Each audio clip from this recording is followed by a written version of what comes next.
Danny Cole had been on Prime for 6 months, and in all that time, not a single person had remembered his name. He did not mind. He was a maintenance technician, one of 3 humans allowed inside the royal palace as part of a cultural exchange program. His job was to fix things: climate units, power conduits, water filtration systems. They had technology far beyond anything Earth could produce, but machines broke down everywhere in the galaxy. Someone always needed to crawl into the dark spaces and make them work again. That someone was Danny. He walked through the lower corridors of the palace with his tool bag over his shoulder. The walls here were plain metal, nothing like the golden halls above where the nobility walked. Down here, the servants moved quickly and quietly. They did not look at him. To them, he was just another tool, no different from the wrenches in his bag. Danny had served 8 years in the Earth Defense Force before taking this assignment. He had seen combat on 3 different moons. He had held dying friends in his arms, but none of that mattered here. To the humans were newcomers to the galactic stage. They were primitive, short-lived, emotional, dangerous in the way that children with weapons were dangerous. He climbed a service ladder and pushed open a hatch. The smell of flowers hit him immediately. He had emerged near the Queen's private garden, a place of impossible beauty. Crystal trees grew from pools of silver water. Flowers bloomed in colors that human eyes could barely process. And there, standing among the blossoms, was Queen herself. Danny froze. The Queen was tall and slender, her body covered in smooth plates of deep purple. Her wings, folded against her back, shimmered with patterns that shifted like oil on water. Her compound eyes turned toward him, and Danny felt the weight of her attention like a physical force. He should bow. He should apologize for intruding. He should disappear back into the maintenance shaft and pretend this never happened. Instead, he just stood there, tool bag in hand, looking like exactly what he was. "You are the human," Queen said. Her voice was musical, each word carrying harmonics that human throats could never produce. "Yes, Your Majesty," Danny said. "I apologize for the intrusion. The climate unit for this section is malfunctioning. I will return another time." "You will fix it now," the Queen said. It was not a command exactly, more like a statement of fact. "I enjoy watching workers. It reminds me that all things require care." Danny nodded and moved to the climate unit mounted on the far wall. He opened the panel and began his work, trying to ignore the fact that one of the most powerful beings in the galaxy was watching him replace a filter. "You are very calm," the Queen observed after a few minutes. "Other species become nervous in my presence. They shake, they sweat. You do neither." Danny glanced at her, then back at his work. "I mean no disrespect, Your Majesty. I have just learned that fear does not help with repairs." The Queen made a sound that might have been a laugh. "A practical philosophy. Tell me, human, what do you think of my palace?" Danny considered the question carefully. "It is beautiful, but the security protocols in sectors 7 through 12 have gaps that concern me. I reported them to Commander, but he was not interested in the opinions of a maintenance worker." The Queen's wings shifted slightly. "You noticed flaws in our security." "I notice everything, Your Majesty. It is part of my job. Machines tell you things if you know how to listen. So do buildings, so do people." Queen studied him for a long moment. "You are not what I expected from a human." "We rarely are," Danny said. He finished his work and closed the panel. "The unit should function properly now. I will check it again in 3 days." He gathered his tools and bowed properly this time. The Queen watched him go, and Danny felt her eyes on his back until the maintenance hatch closed between them. The next week passed without incident. Danny continued his work, moving through the palace like a ghost. He fixed what was broken. He observed what others ignored, and he noticed things that made him uneasy. New faces among the maintenance staff, security codes being changed without proper authorization. Encrypted communications flowing through channels that should have been dormant. Small things, tiny things, the kind of things that only mattered if you were looking for them. Danny reported his concerns to Ambassador during their weekly meeting. She was the only human in the palace who actually talked to him like a person. They sat in her small office drinking coffee that had been shipped from Earth at ridiculous expense. "You think something is wrong," said.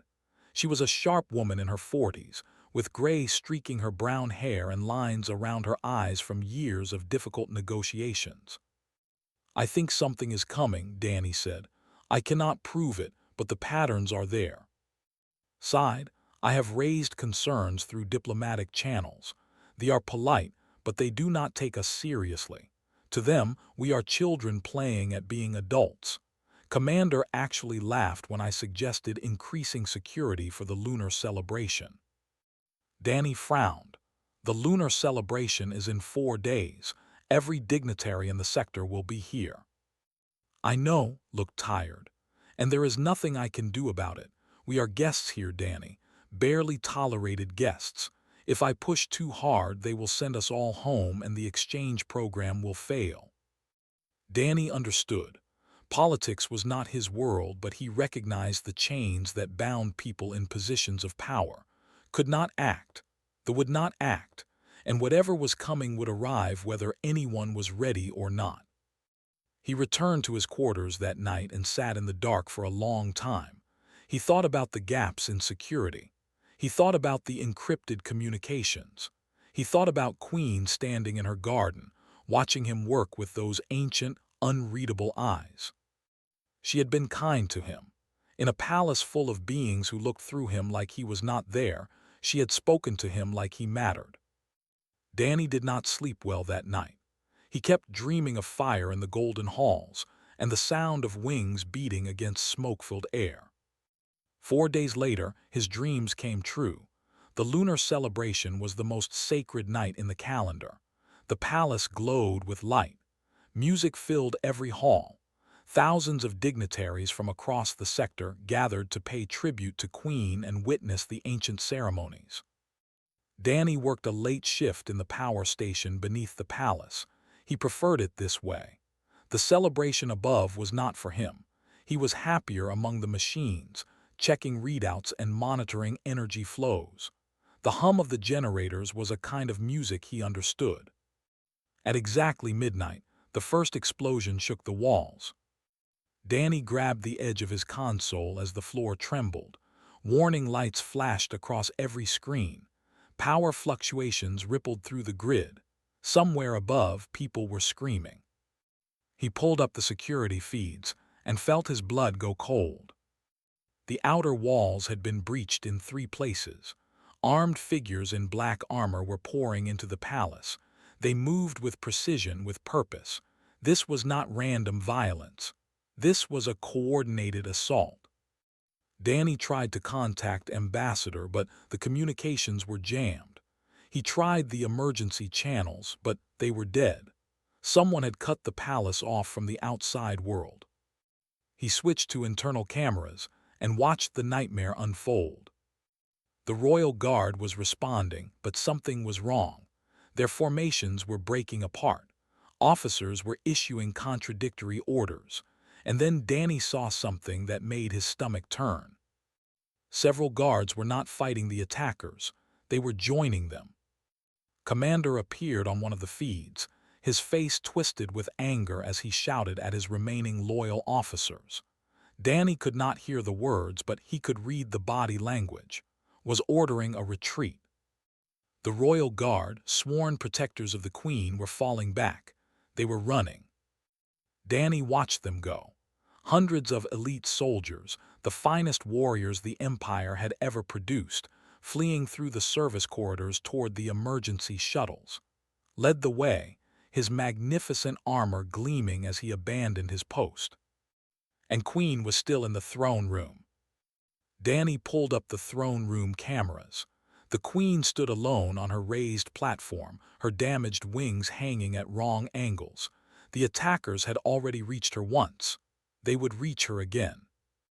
There were no guards at her door, no defenders in the halls. The greatest queen in history had been left to die by the very soldiers sworn to protect her. Danny stared at the screen for 3 heartbeats, then he moved. He grabbed his plasma cutter from the tool rack. It was meant for cutting through metal, not combat, but it would burn through flesh just as easily. He activated a maintenance drone, a small hovering unit used for repairs in dangerous areas. It was not a weapon, but it could be a distraction. The smart thing to do was run. The service tunnels led to the outside. He could escape, survive, and tell someone what had happened here. He was one human with a cutting tool. He could not fight an army. But the queen was alone. Danny thought about her standing in that garden, speaking to him like he was a person. He thought about the way she had listened when he warned her about security gaps. He thought about her wings, now broken, and her compound eyes that had looked at him without contempt. Someone should stay. He entered the maintenance shaft and began to climb. The sounds of battle faded as he moved through the narrow passages between walls. These paths were not on any official map. They existed because someone had to maintain the systems that kept the palace alive. Danny knew them better than anyone. He emerged 3 levels up in a corridor near the throne room. Bodies lay on the floor, guards who had stayed loyal and paid the price. Danny stepped over them carefully, listening for movement. Voices ahead. The attackers were regrouping, preparing for their final push. They knew the queen was trapped. They were savoring the moment. Danny slipped through a side passage and found another maintenance access point. This one led directly to the back of the throne room, behind the great platform where the queen stood. He opened the hatch slowly, silently. The throne room was vast, its high ceiling lost in shadow. Crystal pillars lined the walls. The floor was made of polished stone that reflected the dim emergency lighting. And there was Queen, standing before her empty throne, waiting for death with the dignity of 1,000 generations. She turned when she heard him. Her compound eyes widened with something that might have been surprise. "Human," she said, "you should not be here." Danny climbed out of the hatch and stood beside her. He was covered in grease and dust. His plasma cutter hummed softly in his hand. The maintenance drone floated at his shoulder like a faithful pet. "Neither should you, Your Majesty," he said, "but here we are. The guards have fled, the traitors have won. There is no hope for rescue." The Queen's voice was steady, but Danny could hear the pain beneath it. "You will die for nothing." Danny looked at the great doors at the far end of the room. He could hear the attackers gathering outside. There were dozens of them, maybe more. They had weapons designed for war. He had a tool designed for cutting pipes. "Maybe," he said, "but you will not die alone." The Queen stared at him. In all her long years, in all her vast experience, she had never seen anything like the look in this human's eyes. It was not anger. It was not fear. It was something older, something deeper. It was the look of someone who had already accepted the cost and chosen to pay it anyway. "Why?" she asked. Danny moved to the control panel near the door and began entering commands. He knew this system. He had maintained it for 6 months. The great doors sealed with a heavy clang. Magnetic locks engaged. Power rerouted from secondary systems to reinforce the barriers. "Because someone should," he said. The first impacts hit the door. The attackers had begun their assault. Danny turned to face them, his plasma cutter raised, his drone hovering at his side. The long night had begun. The doors held for 7 minutes. Danny used every second. He moved through the throne room like a man possessed, sealing secondary entrances, rerouting power to reinforce weak points, building barriers from furniture and decorative panels. The Queen watched him work, her injured wings trembling with each impact against the main doors. "You know this room," she said. "I know every room in this palace." Danny dragged a heavy ceremonial table against a side entrance. "I have crawled through every wall, every floor, every ceiling. The design this building, but I have lived inside its bones. The main doors buckled inward. The magnetic locks were failing. Danny estimated 2 minutes before the attackers broke through. He positioned himself between the Queen and the entrance. The plasma cutter felt light in his hands. It was not a weapon, but tonight it would become one. The maintenance drone floated beside him, its simple sensors scanning for targets. "When they enter," Danny said, "stay behind me. Move when I move. If I fall, there is a maintenance hatch behind the throne. It leads to the lower levels." "I will not flee," the Queen said. "Then stay behind me and let me work." The doors exploded inward. The first attackers rushed through the smoke, their weapons raised. They expected a cowering queen and empty halls. They found a human standing in their path with murder in his eyes. Danny sent the drone forward. It was not designed for combat, but it could blind and confuse. Its repair lights flashed at maximum intensity, strobing patterns that disrupted vision. The first attackers stumbled, raising their arms against the glare. Danny moved. He was not fast. He was not strong. He was a maintenance worker in his mid-30s with old wounds that ached in cold weather. But he had been a soldier once, and his body remembered what his mind had tried to forget. The plasma cutter sliced through the first attacker's weapon, then continued through his arm. The screamed and fell. Danny was already moving to the next target, ducking under a wild shot, driving his shoulder into the second attacker's chest. They were not expecting resistance. They were certainly not expecting this. A human, covered in dust and grease, fighting with the ferocity of a cornered animal. Danny killed 3 of them before they understood what was happening. The others fell back, regrouping outside the broken doors. Danny stood in the gap, breathing hard, his plasma cutter dripping with fluids that were not his own. Behind him, Queen watched with eyes that had seen empires rise and fall. "What are you?" one of the attackers shouted. He was larger than the others, his armor marked with symbols of authority, a commander of some kind. Danny did not answer. He was counting, 12 attackers visible, more in the corridor beyond. His drone had been destroyed in the initial clash. His cutter was overheating. He had no advantages left except one. They had to come through him. The commander gestured and 3 more attackers rushed forward. Danny met them at the threshold where the narrow space limited their numbers. He could not match their strength, but he could use their size against them. He ducked, dodged, sliced. One fell. Another stumbled back with a wound in his side. The third grabbed Danny's arm and squeezed. Danny felt bones grind together. He dropped the plasma cutter, but his other hand found a piece of broken door, a shard of metal as long as his forearm. He drove it upward into the soft tissue beneath the attacker's jaw. They fell together, the attacker dead, Danny gasping for breath on the blood-slicked floor. He crawled to his plasma cutter and picked it up. His left arm hung useless at his side. Something in his chest felt wrong when he breathed, but he stood anyway, placing himself between the Queen and the door once more. The remaining attackers stared at him. They had seen warriors before. They had killed many, but this was different. This human was broken and bleeding, and he would not stop. "What are you?" the commander asked again. Danny coughed and blood came with it. "I am a maintenance worker," he said, "and you are not getting past me." The commander hesitated.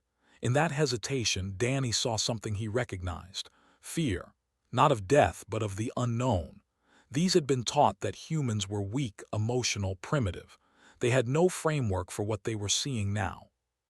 "Bring the heavy weapons," the commander ordered. "Bring everything." They retreated into the corridor. Danny knew they would return with enough firepower to reduce the throne room to rubble. He had bought minutes, not victory. He turned to the Queen. She was looking at him with an expression he could not read. "You are dying," she said. "Probably." Danny moved to a fallen attacker and took his weapon.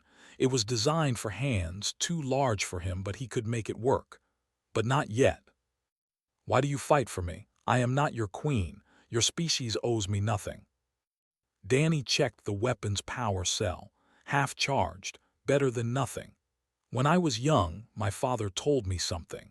He said that a man's worth is not measured by the battles he wins. It is measured by the ones he refuses to walk away from. He moved back to the door, the alien weapon awkward in his one working hand. I am not a hero, Your Majesty. I am just a man who fixes things. And right now, this is what needs fixing. Queen was silent for a long moment. Then she moved to stand beside him, her broken wings held high despite the pain. In culture, she said, there is a bond called the shield bearer. It is sacred. It means that one soul has chosen to stand between another and death, not for duty, not for reward, but for honor alone. She placed her hand on his shoulder, and despite everything, Danny felt warmth spread through him. You are my shield bearer now, Danny Cole. Whatever comes next, you will not face it alone. In the distance, heavy footsteps approached. The final assault was coming. Danny raised his weapon, and beside him, the queen of an empire stood ready to face the end. Together, the heavy weapons never came. Instead, the attackers tried something smarter. They cut the power to the throne room, plunging it into complete darkness. Then they began working on the walls themselves, trying to bypass the reinforced doors. Danny listened to them cutting through metal and stone. He had maybe an hour before they broke through, maybe less. We need to move, he said. This position is lost. He took the queen's hand and led her through the darkness. His eyes were useless, but he did not need them. He knew this room from months of crawling through its hidden spaces. Every pillar, every step, every shadow. They reached the back of the throne room and entered the maintenance shaft. It was narrow, barely wide enough for the queen's slender frame. Danny went first, his broken arm screaming with every movement. They climbed down 2 levels, then moved horizontally through a service corridor. Danny stopped at a junction he knew well. From here, they could reach the emergency bunker beneath the palace. It was designed to withstand orbital bombardment. If they could reach it, they might survive until help arrived. If help was coming at all. This way, Danny whispered. They moved through the darkness. The queen's compound eyes were better suited to low light than human eyes, so she guided them when Danny's vision failed completely. They made a strange pair, the most powerful monarch in the sector and a bleeding maintenance worker, creeping through the guts of a palace under siege. After 20 minutes, they reached a sealed door. Danny entered the access code, and it slid open to reveal a small chamber. Emergency lighting flickered on, revealing a room filled with supplies, communication equipment, and medical supplies. Danny collapsed against the wall, his strength finally giving out. Let me help you, Queen said. She moved to the medical supplies and returned with bandages and healing gel. This will hurt. Everything hurts, Danny said. A little more will not matter. The Queen worked on his wounds with surprising gentleness. Her hands, designed for wielding the power of an empire, moved with careful precision as she cleaned and wrapped his injuries. The healing gel was cold, then warm, then numb. You have done this before, Danny observed. I was not always a queen. Before my coronation, I served as a healer in the border conflicts. I have seen wounds like yours. She paused. I have seen humans before, too, long ago. They fascinated me then. They fascinate me now. Danny closed his eyes. We are not that interesting. You are the most interesting species I have ever encountered. The Queen finished her work and sat beside him. You live such short lives, yet you fill them with such intensity. You love deeply. You hate deeply. You fight and die for causes that will outlive you by centuries. She looked at him, and in the dim light her compound eyes seemed almost soft. My guards trained for decades. They swore oaths of eternal loyalty, and when the moment came, they fled. You, a maintenance worker with no obligation to me, stayed. You fought. You bled. Why? Danny was quiet for a long time. When he spoke, his voice was tired but steady. On Earth there is a story, a very old story. It tells of a soldier who was ordered to hold a bridge against an entire army. He knew he would die. He knew no one would remember his name. But he held that bridge anyway because the people behind him needed time to escape. He opened his eyes and looked at her. I do not know if the story is true, but I know what it means. Sometimes the only thing that matters is standing where you are supposed to stand. The Queen considered this. And you believe you were supposed to stand in my throne room. I believe I was supposed to stand somewhere that mattered. Tonight, that was your throne room. They sat in silence for a while. The sounds of the attack were distant here, muffled by layers of stone and metal. Danny tried the communication equipment, but it was still jammed. They were alone. Tell me about your world, the Queen said. Tell me about Earth. So Danny talked. He told her about blue skies and green forests. He told her about oceans so vast they took weeks to cross. He told her about cities that never slept and small towns where everyone knew your name. He told her about his father who had been a carpenter and his mother who had taught children to read. He told her about the wars humans had fought against each other, the terrible weapons they had created, the millions who had died. And he told her about the peace that had followed, the slow and painful process of learning to be better. We are not a great species, Danny said. We are young and foolish and we make the same mistakes over and over again. But we keep trying. We keep getting up after we fall. Maybe that is all we have, the refusal to stay down. The Queen listened to everything. When he finished, she reached out and took his hand. My people have existed for 100,000 years, she said. We have built empires and watched them crumble. We have seen species rise and fall like waves upon a shore. In all that time, I have never met anyone like you. A distant explosion shook the walls. The attackers were getting closer. They will find us soon, Danny said. He tried to stand, but his body refused. Then we will face them together, the Queen said, as shield-bearer and sovereign, as we were meant to. Danny managed to smile despite everything. You know, this is not how I expected tonight to go. Nor I, the Queen, helped him to his feet. But I find that I am grateful for it. Whatever comes next, I will not forget this night. I will not forget you. The sounds of cutting metal grew louder. The final confrontation was approaching. Danny picked up his weapon and faced the door. Beside him, the Queen stood tall, her broken wings held with dignity, her eyes bright with something that looked like hope. Ready? He asked. With you, she said, always. Door exploded inward just as the first rays of dawn touched the palace above. Danny fired into the smoke and dust, not aiming for targets but creating confusion. The syndicate attackers had found them at last, cutting through the bunker's defenses with plasma torches and determination. He counted 8 of them rushing through the breach. His weapon clicked empty after 4 shots. 2 attackers fell, the others kept coming. Danny threw the useless weapon at the nearest attacker and grabbed a metal pipe from the debris. He was barely standing. His vision was fading at the edges, but he placed himself between the Queen and the enemy, and he held his ground. The first attacker swung at him. Danny ducked, too slow, and the blow caught his shoulder.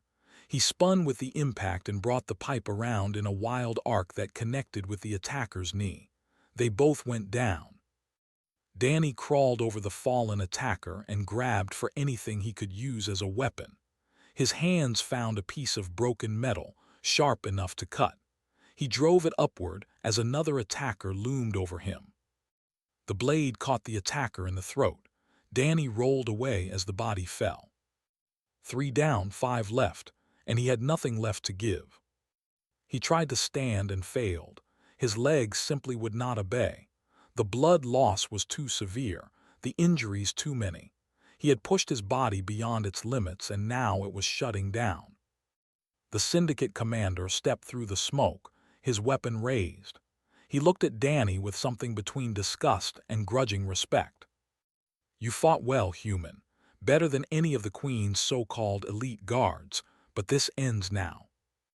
Danny looked up at him. He could not feel his arms anymore. He could barely see, but his voice was steady when he spoke.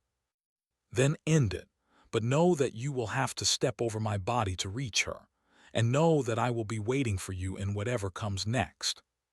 The commander raised his weapon, and then the ceiling exploded. The blast threw everyone to the ground. Through the ringing in his ears, Danny heard sounds he had never expected to hear again. Human voices, human weapons, human boots pounding against stone. The first Marine through the hole was a woman with sergeant stripes on her armor. She took one look at the situation and opened fire.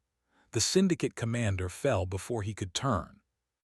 More Marines followed, pouring into the bunker like water through a broken dam.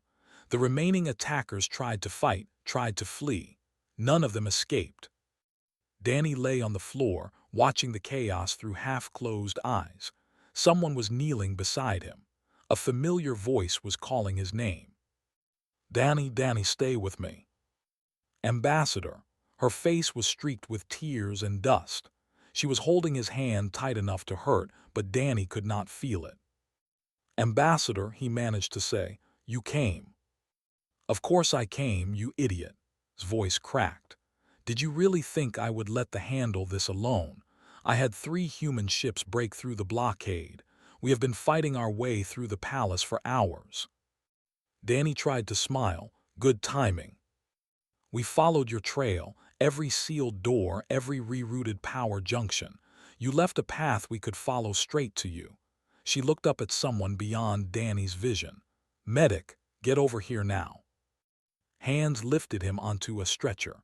Faces moved above him, human and all wearing expressions of shock and concern. Someone was saying his name. Someone else was shouting orders. The last thing Danny saw before the darkness took him was Queen, standing among the Marines, her compound eyes fixed on him with an intensity that burned through the fog in his mind. Then there was nothing. He woke 3 days later in a medical bay that hummed with technology. The pain was distant, controlled by drugs that made everything soft and slow. Was there, asleep in a chair beside his bed. Sunlight streamed through a window overlooking the palace gardens. Danny lay still for a long time, watching the light move across the ceiling. He was alive. Somehow, impossibly, he was alive. The door opened, and Queen entered. She moved differently now. Her wings had been treated, held in place by delicate supports while they healed. She walked with the careful grace of someone who had learned that survival was never guaranteed. "You are awake," she said. Apparently, Danny's voice was rough. "How long?" 3 days. The doctors say you died twice on the operating table. They also say that no one should have survived the injuries you sustained." She sat on the edge of his bed. "But you are human. You refuse to do what you are supposed to do." Danny almost laughed. It hurt. "What happened? The attackers." "The syndicate has been broken. Commander and the traitors have been captured. They will face justice for their betrayal." The Queen's voice hardened briefly, then softened again. "My people know what happened. They know that their royal guard fled while a human maintenance worker stood against an army alone. I was not alone. You were there. I was there because you were there first." The Queen reached out and took his hand. "Danny Cole, I have lived for over 300 of your years. I have seen heroes and cowards, saints and monsters, but I have never seen anything like what you did that night." She stood and raised her voice, as if speaking to an audience beyond the room. "By my authority as sovereign of the Empire, I name Danny Cole as shield bearer, first of his kind, protector of the throne. Let it be known across all the worlds we touch that when the guards fled, this human stayed. And in staying, he showed us what true honor means." Danny stared at her. "That seems like a lot for a maintenance worker." The Queen smiled. It was a rare expression for her kind, and it transformed her face into something almost human. "You are more than that now.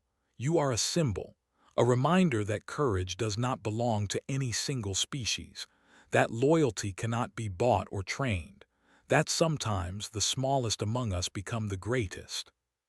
She bent down and pressed her forehead to his, a gesture of profound respect. Thank you, Danny Cole, for everything. In the weeks that followed, visitors came from across the galaxy. Diplomats and warriors, scientists and artists.